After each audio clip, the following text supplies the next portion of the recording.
Greenham Common, marvellous. 1981, and the first of the big operational meets at the Air Tattoo.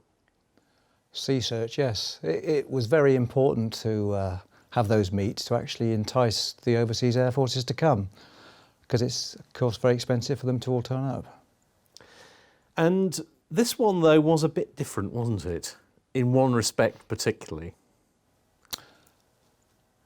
What was that then, Ben? The flying competition. Oh, the flying. Oh, yes. Yes, we got a bit carried away, actually, in that year and decided to invite them all to arrive on, all the aircraft arrive on the Tuesday. So on the Wednesday and Thursday, we had flying competitions, helicopters down to Bowood House, was it? House, yes. House, yeah. near Romsey. Over the lake. Over the lake, that's it. And then we had the fixed-wing aircraft over the southwest approaches, and we had submarines and ladies on lilos to be photographed and all sorts of challenges for them to take photographs and find them. Are we going to see the winning aircraft in the fixed-wing flying competition here, though? This could be slightly embarrassing. Are we going to get to the aircraft that didn't sell any? The Coast Guard. 748, It was the Coast Guarder, which Yes. never really got sold, did it? No. It didn't. But then there's the Vulcan, which is quite a nice aeroplane.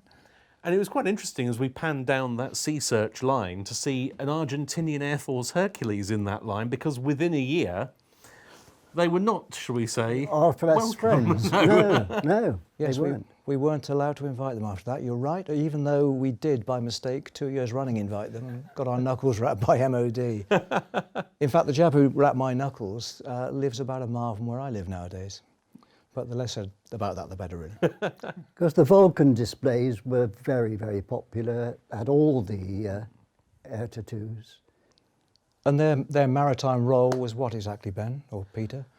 Do you remember? Maritime radar Reconnaissance. reconnaissance, wasn't it? That was Because it. they were MRR2s. Yeah, Yes. yeah. Very versatile aeroplane. Don't know which squadron this one will have come from, but obviously it was an aircraft that, again, in early 1982, before the next IAT organised show, had certainly very much entered the public consciousness.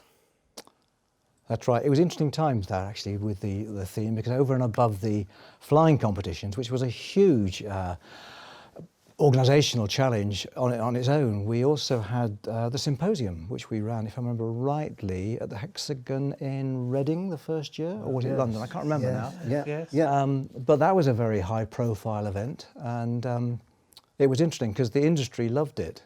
But we made a big mistake. We didn't charge entry for that. You could go to it free of charge. And of course, like most people, they assume that if it's free of charge, it can't be much good, even though we had some fantastic speakers from around the world.